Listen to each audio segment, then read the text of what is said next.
सभी के जीवन में कई परेशानियां, कई संकट, समस्याएं आती हैं, तो उन्हें कैसे खत्म करें, आइए जानते हैं हम। इस प्रसंग से एक बार श्री कृष्ण, बलराम और सात्यकी जंगल में घूमते घूमते भटक गए। रात हो गई पर घर वापस जाने का रास्ता नहीं मिला। हार कर उन्होंने वन में ही एक बड़े पेड़ के नीचे रात बिताने का निश्चय किया। जंगल काफी भयावह था, अतः यह भी निर्णय हुआ कि तीनों क्रमशः 2-2 घंटे जागकर पहरा देंगे। सबसे पहले सात्यकी की बारी थी। वह जागकर पहरा देने लगा, जबकि श्री कृष्ण और बलराम सो गए। कुछ समय बीतने पर पेड़ से एक ब्रह्म राक्षस कूदकर सामने आ गया। उसने सात्यकी को डराकर कहा कि वह कई दिन से भूखा है।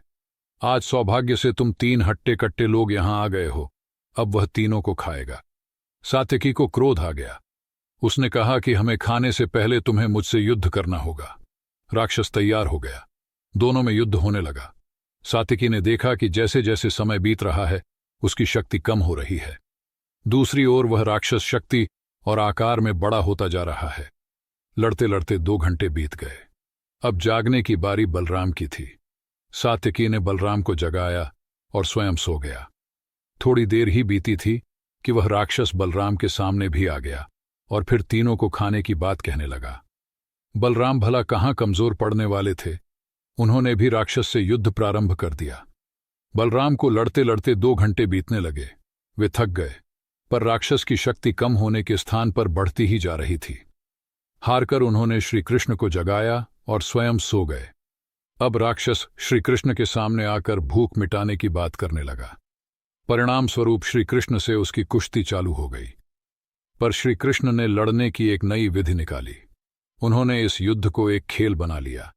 वे लड़ते जाते, राक्षस को मारते जाते और स्वयं हंसते भी जाते। राक्षस इस हंसी से परेशान हो गया। वह श्री कृष्ण पर आघात करता, पर वे वार बचाकर जोर से हंस पड़ते। मौका देखकर श्री कृष्ण उसे घूंसा मारते और फिर हंसते। राक्षस इस प्रकार के युद्ध का अभ्यस्त नहीं था। अब वह थकने लगा। इतना ही नहीं तो उसका आकार भी कम होने लगा। एक समय तो वह मच्छर जितना छोटा हो गया। यह देखकर श्री कृष्ण ने उसे अपने अंगोछे में बांध लिया। तब तक सुबह हो गई। सात्यकी और बलराम उठ गए। दोनों ने रात में राक्षस से जो मार खाई थी, उसके कारण वे दर्द से कराह रहे थे। श्री कृष्ण को हंसते देख उन्होंने राक्षस की चर्चा की।